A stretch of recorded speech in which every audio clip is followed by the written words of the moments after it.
Rusia disebut akan menggelar latihan nuklir dalam waktu dekat.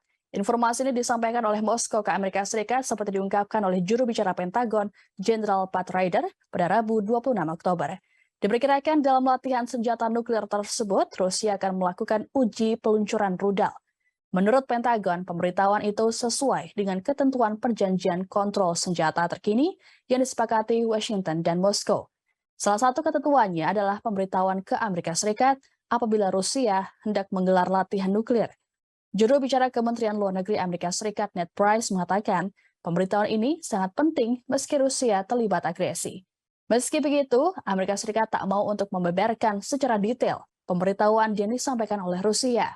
Latihan itu sendiri dianggap telah menghadirkan tantangan potensial bagi Amerika Serikat dan sekutunya, karena Presiden Rusia Vladimir Putin telah secara terbuka mengancam akan menggunakan senjata nuklir untuk membela Rusia dalam invasinya ke Ukraina. Pada Selasa 24 Oktober, Rusia telah membawa tuduhan soal penggunaan bom kotor oleh Ukraina ke Dewan Keamanan PBB. Tuduhan oleh Rusia ini pun telah dibantah keras baik oleh Ukraina ataupun Barat dan sekutunya.